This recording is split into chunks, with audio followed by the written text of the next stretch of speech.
Hello, everyone. I always say Merry Countdown to Christmas.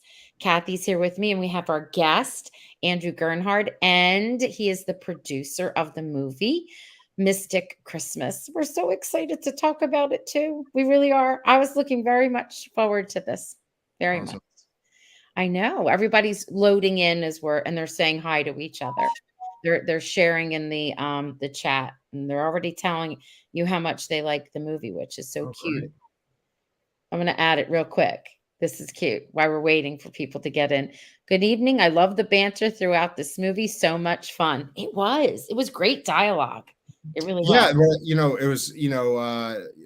it was written almost very sitcom-y, fast and kind of fun. And what I liked about it is it wasn't your typical Hallmark movie where, the characters were so different. They were kind of the same and quirky, and They were. they suffered from real problems everybody suffers from, like So, not understanding text or not really putting everything forward or not looking into things further. So that's what I liked most about it was the how realistic it was.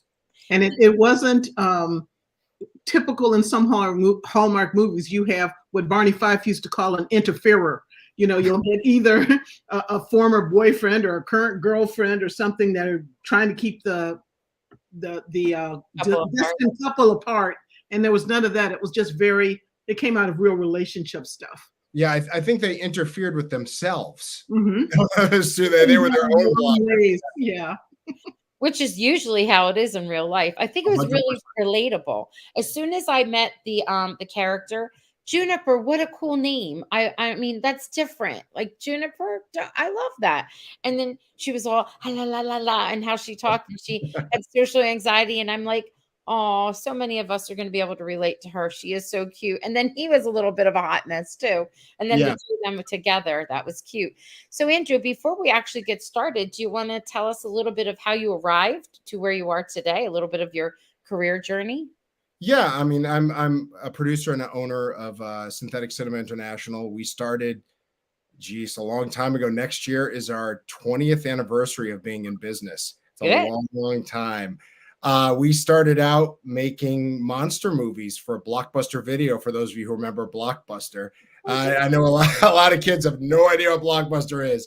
So we were there when it was VHS, which turned into DVD and Blu-ray.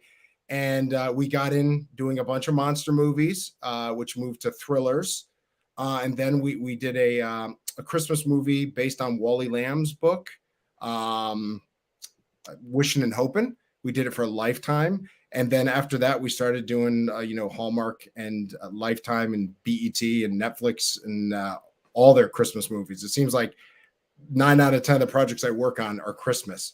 It's a very popular genre, and it has been for years and years and years. Yes.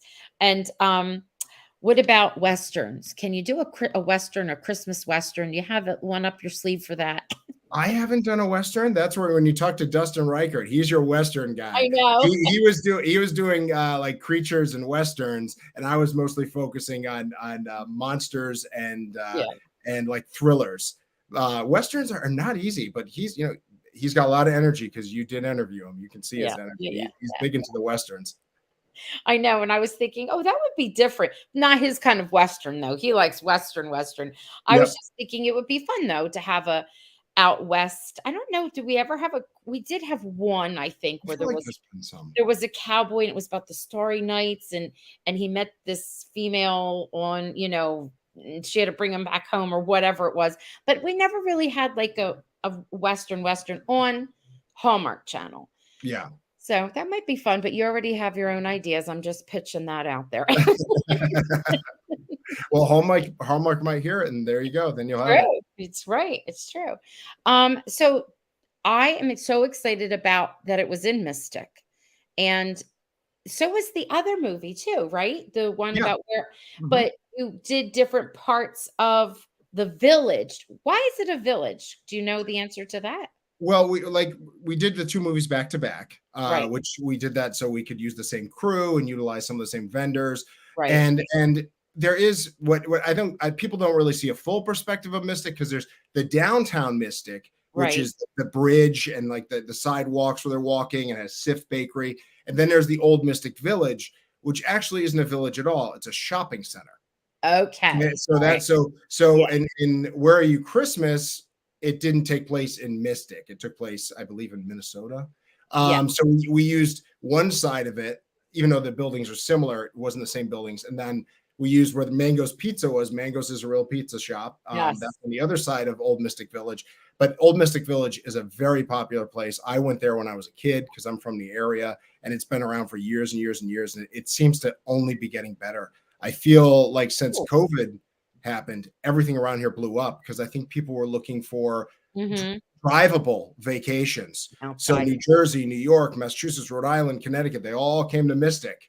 So it just kind of really blew up. And their summers are always busy, but their Christmas is beautiful with the boat parade and the lights and the streets. And when the snow's coming down in that downtown village with the bridge, it's very romantic, very Christmassy. Is there a part of the country that you want to do a movie in that you haven't had a chance to do yet? Oh, I like movies everywhere. I'm a huge movie fan, and I love going to places for movies. Like we did a movie in Iceland. We did a movie which you'll see later in the year, in Scotland and in Ireland. As a producer, I like to go to places that aren't easy to shoot in. Like I like to go places that are tough. I don't want to go to a resort and shoot. I want to go to some place that is an experience. And especially for Hallmark, I would love to show their audiences something that they've only seen in either big movies like James Bond movies. I want to show them to their audiences. So you don't want to come to I'm from Jersey. I'm from South Jersey. So you don't want to, and I really, truly, you have to look it up when you have a minute. I'm from Hamilton, and it is truly a Hallmark town. You just have to walk in. You wouldn't have to worry about anything. And the things that happen are funny things, like the parochial school had to close down, and a lot of the alumni are, own businesses and whatnot in the town. So they went and they saved it and they made it a private academy. I mean, it truly is like you walk down the street and they have music coming out of the lamp posts and whatnot. So maybe you'll want to come here and do a movie. I feel like they shot a movie in Jersey. I mean, it doesn't mean we wouldn't do another one, but I do love, like, Cape May is beautiful. Yes. And then I used to always go to what is that boardwalk? That's all the 1950s hotels. It's across the way from Cape May. There's Carnival Piers. There's Ocean City. There's Wildwood. Wildwood. Yes. I used to go there all the time. That would be a good summer movie. Yes. You could come use our beach house. You can do it already. It's in Cashmere. Yes. I'll tell Mom Sue, and she'll say yes. I know. All right. So please tell us about the seal, like how you even came up with the concept of it being a seal, because I think it wasn't always a seal, was it? Yeah, well, when I pitched the movie, I want to say actually before COVID. It's been a couple of years. Wow. And it's been, we just couldn't get the story right. And a lot, with Hallmark, it's all about the story and getting the right feel for the story.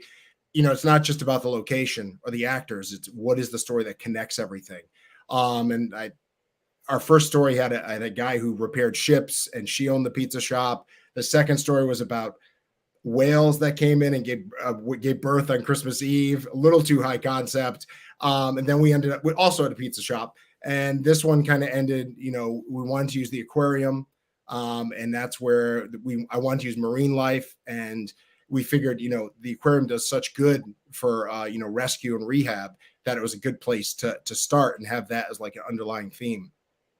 It's true. Kathy, you had a good question. What was your question about the seals and interacting with the humans? What were you saying earlier? Is it a problem that they get domesticated and then you release them into the wild, not the wild, but the ocean, for example? And how do they survive that way? And I was kind of surprised at the answer. So, Andrew, the movie did take some liberties. In real life, they have seals and sea lions that are there you can't be out in the wild. Like they're born into domestication, or they were injured and they just can't be in the wild. When they do rescue a seal, they take it into a special place at the aquarium, and they care for it with very little human interaction. So there's not to be domesticated and not to rely on humans. After it's been rehabbed, they just let it out and it goes free. But Cork, who I have his signature here, I love it. he is a permanent display there. So he's there all the time. But yeah, they do not interact or domesticate the animals that they're going to release. Now, is Cork a male or female? Cork is a female. I hope so. They're Okay. gonna kill me if I don't know. No, it's okay. It's okay. Sorry, I was just I didn't want. Well, it's okay. So Cork, was Cork ever in a movie before, or was this like something new? No. What was funny is we were going to use, and I'm probably going to get the name wrong. Initially, we were going to use, I believe it was Pearl, she was very cute, and we went to audition Pearl, and she was camera shy. And Cork hopped up and did everything we asked. And the director was like, that's the seal we want to use. And so it ended up being a Cork stole the spotlight and took it from, I believe the name was Pearl of the other one. It's like on 2nd Street, you're going out there, a seal, you got to come back a star. And I keep saying he, but I hope it's a she. She loved it. When we did a scene, she wanted to jump up like they did and make the faces and all that cute stuff. And even the sea lions in that, they were preparing for a show. The sea lions I thought were wonderful in the movie. They were. You have someone's mentioning somewhere along here, but first, Jan is agreeing with me. She says that Peppermint should have an account, which is really Cork, have like an Instagram account because everybody's like, and the seal, we love the seal. That would be cute. The aquarium might give Cork their own account. Yes. And I was also mentioning behind the scenes, I'm sure that would be a good place, and I would have to look into it, and I'll post it on social media, but to see if they took donations because they do so much, wonderful work. I bet that they do. So we'll have to look that up. I'll post that. Behind you, though, someone noticed it. I don't know if it was Jan or not. What is that behind you? So this was, initially we thought we were going to have the CG or fake the seal. Because we didn't know we would have a seal that could perform everything. 99% of what's in the movie is really Cork until we release a seal, which is not Cork. That is an actual seal release that just looks like Cork. But I knew we needed, a shape. It's hard to get a seal, and we need a shape for when it was in the box at the end when they transported it. Yes. We didn't want to keep the real seal in there because it was with our actors. So we were going to put that seal in there after we repainted it and had it ready, but art department didn't have it. So we actually had to CG the silhouette of the seal in the box rather than so this never got used.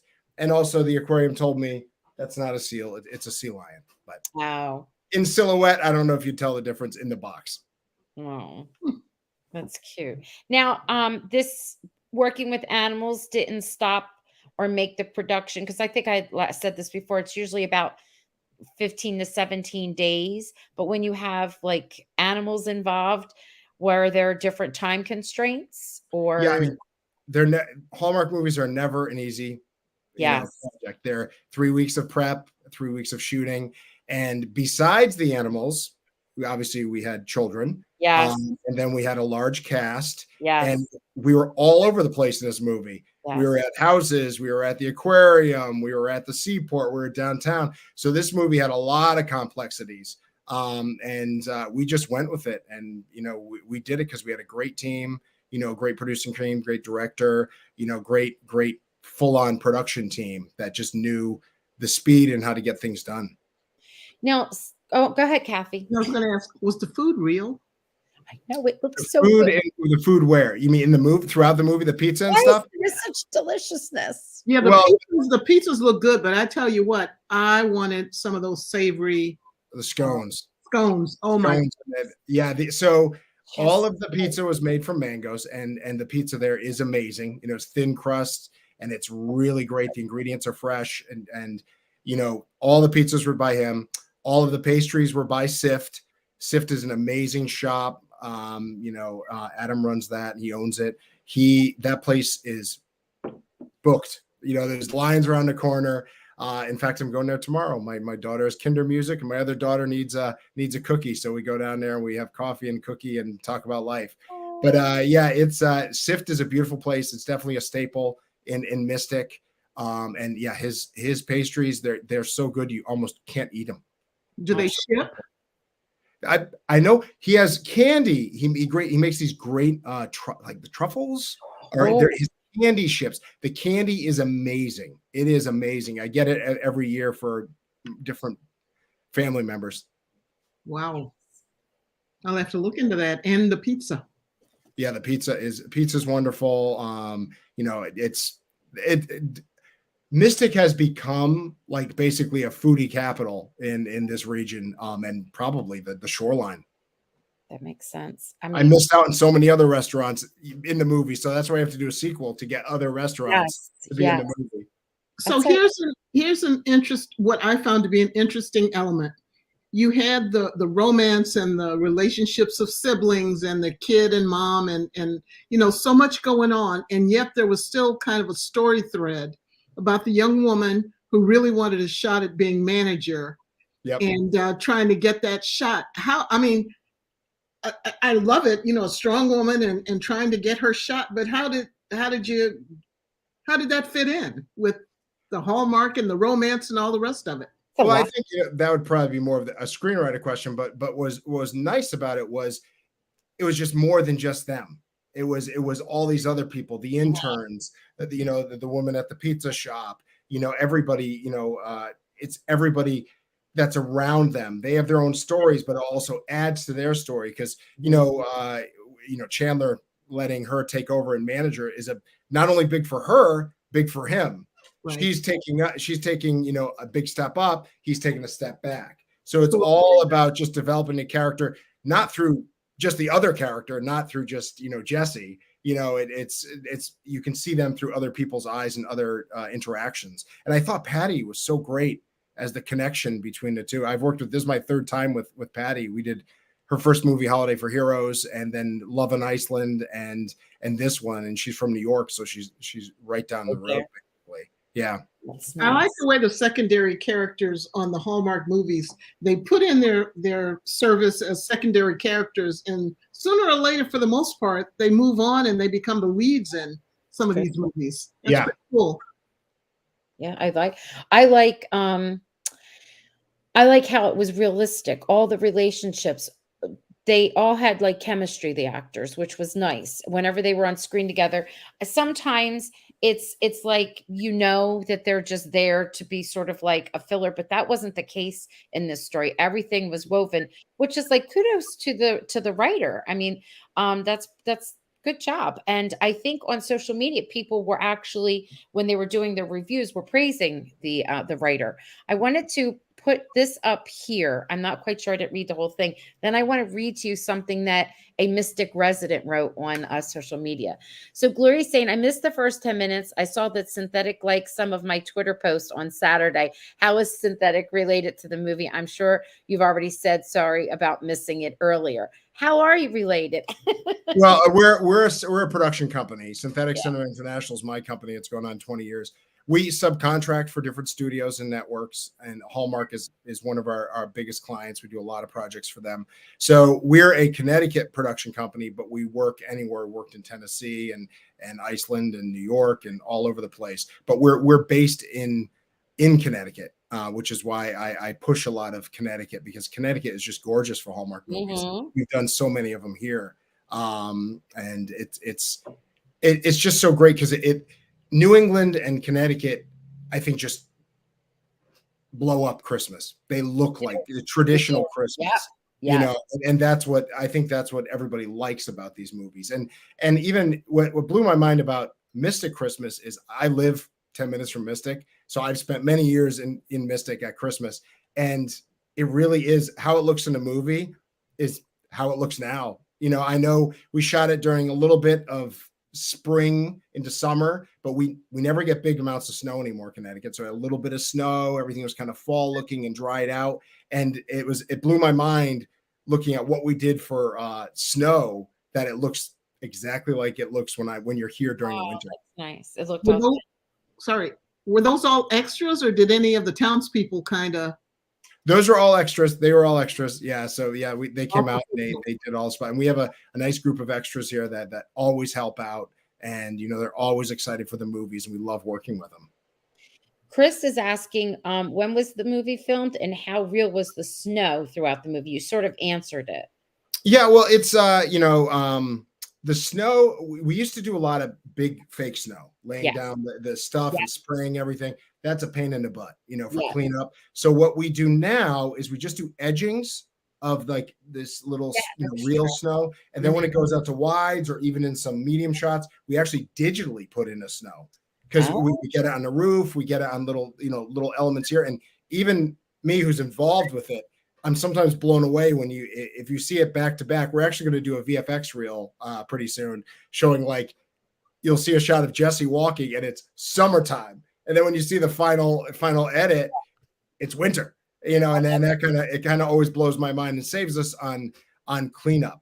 And I believe the whole year has been a blur pretty much. I think we shot this in like April, May. okay. Yeah, because then I left right for because we did 4 Hallmark movies from November right up until the actors strike in Oh, July. wow. We did Christmas at Biltmore, Where Are You Christmas, Mystic Christmas, and then a very Scottish Christmas, all back to back. Yes, and you got to go on location for that one. I love that. I wrapped Mystic Christmas on a Friday. I was on the plane that next Wednesday to wow. Ireland and Scotland. Wow. I know Lacey always gets to travel. I'm like, wow. Always like everybody wants to be in a movie with her because they get to travel. Bruce, he's on social media. His name is Bruce Flack, so we're going to give him a shout out. I don't know, you might know him. I know Bruce. We work with. He's the president of the chamber. He was very helpful with making this movie happen. That's amazing. So he's on there. He's all over social media. This is from the other day, and he says, as a Mystic resident, 27 years, and president of the Mystic Chamber, Mystic Christmas has done Mystic proud. So many places featured, and Hallmark Channel and Synthetic Cinema are amazing, and we hope they come back for a sequel. I know. I thought that was cute. I saw that. I loved that. I saw that.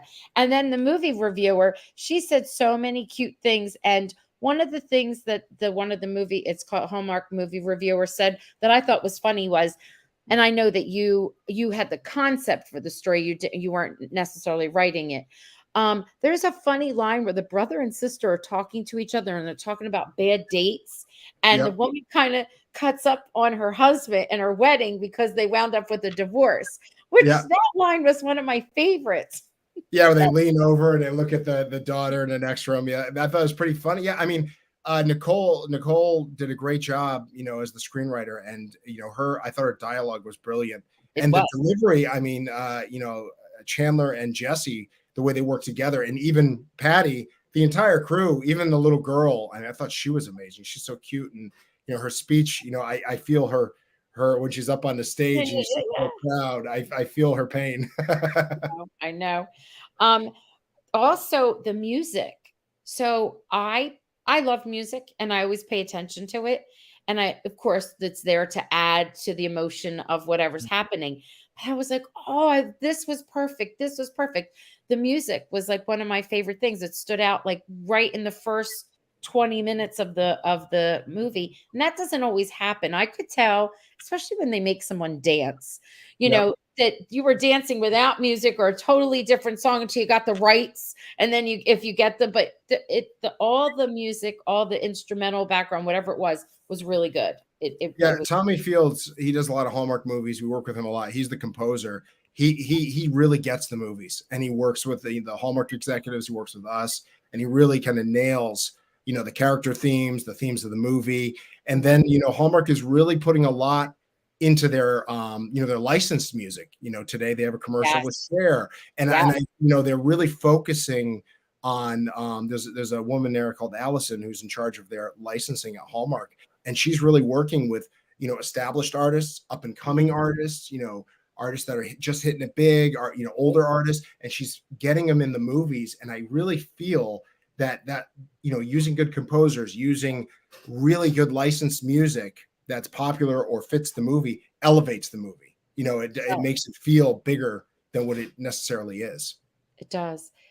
Without giving us too much away, usually Lacey has good music in her movies. Are we going to have some special music in that one? I think you'll have a new composer to Hallmark, which will be exciting. I think you will have some great music in Lacey's movie.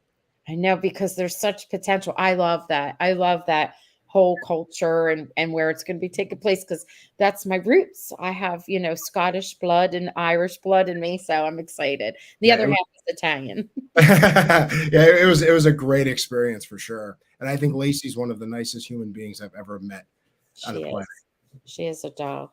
Um, Arlene says, love the boat parade. They seem to be coming back. Even our small fishing community is doing one this year for Christmas. Oh, that's cool. Now that was a real thing, or was it something you Well, it's a little both. That the boat parade is a real thing. Happens every year in Mystic. It's a huge. You saw the crowds in there. It brings a huge draw. I think it's their. I remember Bruce Flax from the Chamber. I think he says their #1 attended event in the area. Wow. And that footage, funny enough, I knew I was going to make this movie. That footage is from 3 or 4 years ago. I actually went out there, me and two other guys, and we had all, high-end cameras. We shot footage everywhere, knowing that we would use it in the movie. But then we brought our characters, our extras back exactly to where it would be, in the movie, and we just kind of blended everything perfectly. Wow. That's crazy how you can do all that. How do you learn to do that? Like, is there a school? Well, it's crazy now. Things you can do on your phone are crazy, but this movie was not done on a phone, obviously. No, but yeah, it is. Through different programs. We have artists that work on it and can combine it. And the smart thing is, when Dustin and I are big into thinking ahead of what's going to be in the movie. We just don't kind of go by the seat of our pants. We know what effects we're going to be in. Like, we knew the boat parade were going to be in there. So we planned our shots and our sequences knowing what effects we're going to do. That makes sense. That's why you're so successful. You don't fly by the seat of your pants. Well, sometimes you have to, but you plan what you can. At the last minute or whatever. The same as in teaching. Like, you have to fly by the seat of your pants every once in a while, but you don't always want to do that. Chris is saying magic of filmmaking today. And Jan is telling you, great job being able to blend in new things into years of old work. And Rona's saying, we had a boat parade when we were in Apollo Beach, Florida. Really cool. So, and they do that here too. They do that here in where I live in, because I'm not far from the shore. What are you going to say, Kathy? One of the things I enjoyed most about the movie was, in a lot of Hallmark movies, the end is the couple finally getting together and they kiss, and then the camera pans to the moonlight. And in this one, I almost thought of it as an epilogue, because you really told about each person's journey, even the less featured, they're featured characters.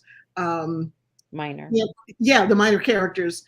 And you kind of get a sense of what's going to happen with them going forward. I thought that was really nice. It's not just wrapping it up. It's kind of wrapping up and then unwrapping a little bit about where the future is going to go. And they released Peppermint, or Cork was the name in the Cork wasn't really, but Peppermint, the character was released. The character was Peppermint and was released. But Peppermint might go out and start a family and have a little seal who's injured, and she brings him back to you're pitching a movie. There's your sequel. Oh my goodness, I would love that. Gloria's saying, your job and your company sounds fun and exciting. Congratulations on a great job. I love the boat parade and the seals. The movie overall was a lot of fun. Oh, excellent. I know. And D is saying, keep up your magic of filming. But Andrew, what's the downside? I mean, it sounds wonderful, but everything can't be Skittles and unicorns. So no, I mean, I deal with a lot of the, when I first got into filmmaking, I was like, oh, I want to be Steven Spielberg. That was my big art thing. But it turns into a lot of, I deal with a lot of paperwork. I deal with a lot of problems. I deal with a lot of accounting. I deal with tax credits. I deal with the non-fun things in filmmaking, and it's just, but it's all part of the deal. I've met some great people. I have some great relationships with, the artists that are in movies. And, as a producer, I like to give other producers, directors, writers, effects people space to make their magic, knowing that they know what Hallmark needs, what the story needs, what the actors need. I don't like to be in there pushing, you have to do this, you have to do that, which I think happens with a lot of movies. As long as, because when people feel like they're doing something for themselves and for art, it just comes out so much better. And the group we work with always, loves their projects, loves putting their stamp on these movies, and you got to, nurture that growth. Sure. It's true. Don't want to micromanage. No, I micromanage enough with the paperwork, and I know. Before we go, because you've been very generous with your time, thank you. Jan is saying showing what happened to multiple characters gave the movie great depth, and I thought so too. Yeah, that was nice. It was like a community. Now you said it was almost like a sitcom when they were having their dialogue, and that's like the whole neighborhood. Everybody had a part in the storyline. I felt like it was like that. That's why so many people, I think, are saying we could easily have a sequel, because we saw all those different threads, which was really nice. It was basically set up like a sitcom. Your pizza shop, and everything was there, and you have funny characters, and even the seaport with all the olden lanterns looks so beautiful. I thought the bookstore. Oh, the bookstore. The bookstore is a staple in Mystic. It's right in the middle. Everybody loves it. I was thinking I would die for that. That's one thing we don't have, and I don't know that it would survive, because we could go like 15 minutes away and we would have it. But right in the middle of your town was that amazing bookstore, because I'm all about books. And I thought that was a great tradition. I loved how they went and they ran around. That was cute how they did it too. They sort of like a montage of like dancing and hiding and having a good time. It was cute. I wonder don't forget the lobster rolls. The lobster rolls are big. That's an Abbott's Outpost. Oh my gosh! Yes. Yeah. I wonder. I'm sorry. I keep stepping on you. Go ahead, Andrew. No, I was just selling the lobster rolls, because everybody comes to Mystic for that. You have to sell those. People are probably running to get those. I wondered about the idea of buying the books for each other and then reading them, because that's an old Iceland tradition.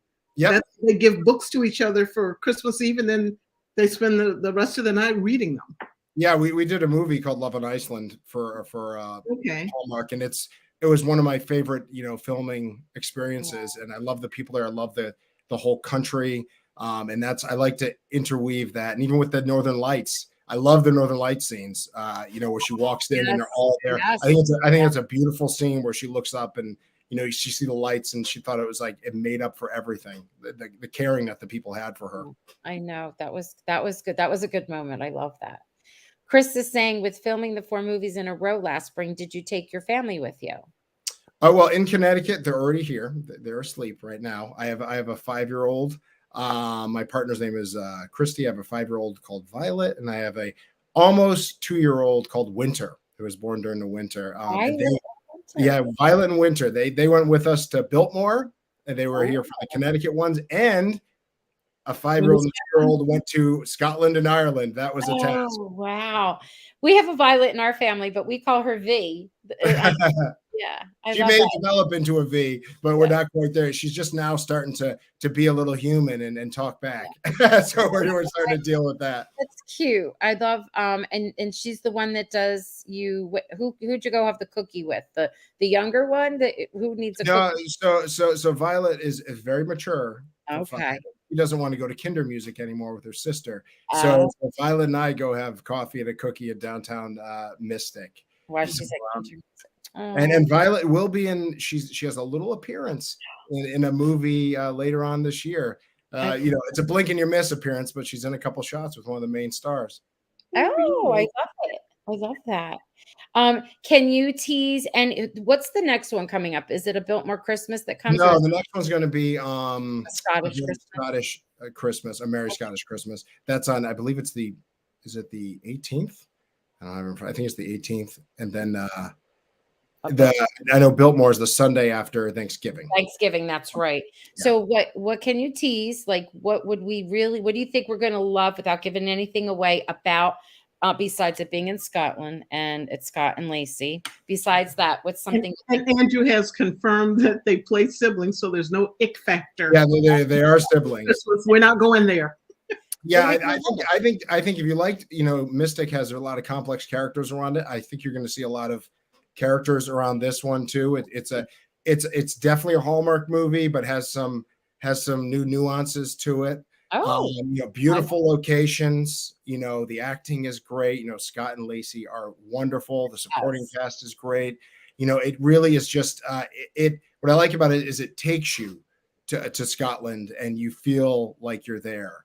And that's what I think is so great about it. And Biltmore is, I think, just an amazing movie. For me, it's like Biltmore. Everything at Biltmore works. The script, the location, the actors, the cinematography.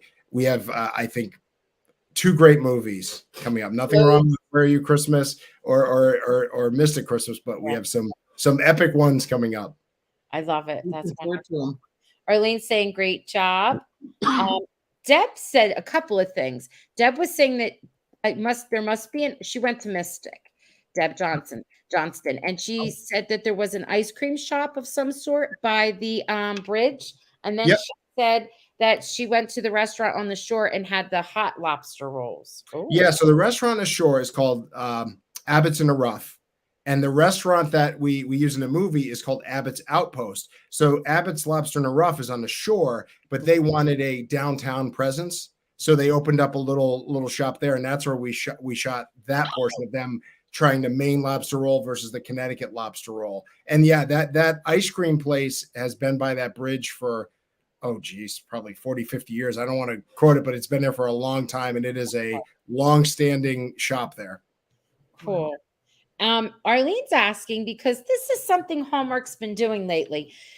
Of course, we don't want to know who, but we'll be watching the movie and suddenly an actor pops up in the middle of the movie that you don't even expect to be there. And they have this funny role, like they're a news reporter or they're an elf that's taking pictures when you're going to get your picture taken.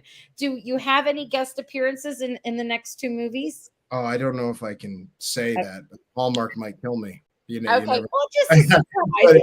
but yeah, it'll be a surprise. But yeah, I do know what you mean, and I've seen those. Can't say, but maybe we'll have a surprise. Okay, maybe you'll have a surprise.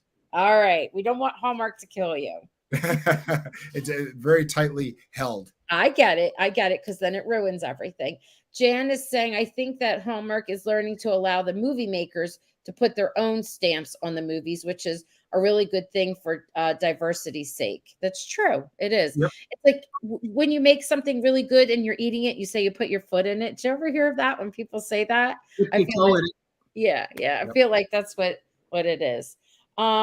Chris is asking, when did you film the Biltmore movie? I've been there several times. Beautiful place. Deb has too, and she said when she was there, it was Christmas time. Okay. Was it Christmas time when you were there? We actually started prep for Biltmore in December of last year. We broke for Christmas, and then we came back right at the beginning of January and started production. Wow. So we were in production from January through, I think, like February 1st or 2nd. So that was like, it's spread out from, and I even think we went in November. Yeah, we went for actually a scout in November. So it took up a lot of time because Biltmore, it's a gorgeous movie, and there was a lot of time and blood, sweat, and tears put in that movie to make it as big as it is. I think the Dustin said that it was sort of already set up and it was gorgeous, so that was like less that you had to set up, right? Yeah. Oh yeah, Biltmore. If you go there, I think very soon. Biltmore, the staff at Biltmore, the Biltmore facility was unbelievable, and you're going to see that in the movie. It is astounding how large and how beautiful this place is, and their decorations and the people who work on their decor are amazing, and you're going to see that in the movie. And there's a couple different time frames, as you may know from. I can't wait. So it was no easy task, being a couple different time frames there. But yeah, it is. They have a whole Biltmore Christmas. I think that starts very soon, and I would recommend going down and checking it out because it's gorgeous. We'll have to. By any chance, do you remember off the top of your head who the costumer was for, who did all the costumes for the Biltmore? Oh, that all 4 of our films are Keith Nielsen. Oh, okay. So all of them. Okay. Yeah. All right. I love having I'll reach out different people if they're not busy to come on and talk to us. That would be wonderful. Yeah, he does a great job and everything. Nice. I love it. And I love how you have your little group that works together. All right, let's see. We'll do this last one here. Gloria, I thought it was going to be our last one before. We're keeping you. One time we did that to one of the writers for a show that we watched, and then in the chat he quietly wrote, I have to, my child's waiting for me to bathe them and read them a book. We're like, okay. They're already asleep, so Okay. I'm no rush. What's Gloria says, having the additional actors, the interns and the baker, as a not so secondary part of the story was a lot of fun. And I love that we don't have to rely on the main characters to carry the whole show. Oh, that's nice. Yeah, I agree. I even like the guy, I forget, I think his name was Bob. He worked he was like the kind of the silent partner at the pizza shop, and he's in the background. Yes, Yes. Like that. Like I even think that is funny. He just makes faces or makes a little sound. And Like I think that was a cute little thing. when she said Bob's going to have a wedding to go to or something, he's like, you have a wedding to go to, Bob? He's like, I know that was great. Yeah. I think that was even cute. Like adding that just makes the scene better. It did. All right. Well, this was wonderful. Thank you, Andrew. Thank you so much. You're welcome. I think what the world is waiting for is a guy and a gal who work for a production crew, and they're assigned to go out and scout some sites to do a Christmas movie. Yeah. And of course, they bicker the whole time and then end up falling in love. Well, that can easily be done. That would be cool. All right. Thank you so much. You have a good night, and we hope to see you next time. Yeah. Thank you. Thank you for your time. Everyone's saying thank you. Thank you. Thank you. Thank you. Thanks for having me. You're welcome. All right. Good night. Good night. Take care. All right, Miss Kathy. Hi. Everyone's saying thanks. So, how you doing? I'm doing pretty good for a Monday.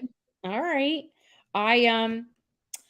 I was taking a page out of when they were mentioning the whole book thing, and I thought I would share something that my family does, especially me. I love this. So we take different books that have like Christmas theme, and we put some new in there with books that we've had, in the past, family favorites. Oh, look, you're up close with your hairdo. It looks lovely. Mm-hmm. It looks good. And we wrap them up, and the kiddos pull them out, and we read them at night once, like you could do one all the way up to Christmas Eve, or you can do one that, do it on the weekends, the 12 days of Christmas, whatever you want. And we fill it with all kinds of stuff because we have different kind of readers. Like this one is actually not so much for Christmas, but it's for those who celebrate Hanukkah, and it's Herschel and the Hanukkah Goblins. And we'll wrap that one up. And then we have some that, are more into like snow and whatnot. So we'll wrap this up, and that might be the book that we read. And then we wrap them like this, and they're all fancy. These are, I don't know if anyone could tell, they really are Christmas trees. My one room is pink. So we make it's either leopard or red or whatever. We make it coordinate. And then the kiddos pick it out and we read it. And I thought that was that's not the same as the Icelandic idea, but it's a fun thing. And it was funny because my niece, who was 16, she was over here, and I'm opening this up. She was talking, and she said to me, Roro, I can't wait till Christmas Eve. And I was like, oh, what's something special you want? She goes, no. She goes, I love it when we sit on the couch and mommy and daddy read with me the Elf on the Shelf book. She's 16 and she loves it. And I'm like, oh, that's so funny. That's so cute. And they do it. It's so cute. All right. I wanted to show you, make a noise. I want to show you this book. And I do this in my classroom too with my kiddos. Of course, I can't read as many because we don't have time, but I wrap up the books for all different reasons, and they pick which one, and then they're all excited. This book, and I don't know why I thought that I got this from Hallmark, because Hallmark sells Christmas books every year, and they usually do one about snowmen of some sort. But I highly, highly recommend this book. Okay, even for adults. It's called The Broken Ornament.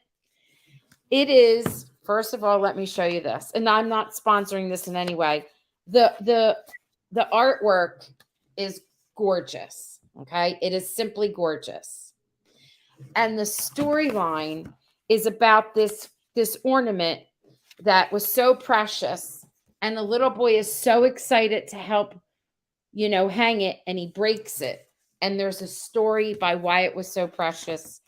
And when I read it, I straight up cried. I know. It's just so gorgeous. And there's a little bit of fantastical in it, meaning, sort of like I'll never forget when I first read Polar Express and all the fun things we did. And then years later, they made a movie about it. And this sort of has that kind of a feel. It's beautiful. If anybody wants to purchase it, I think that they should. It's really good.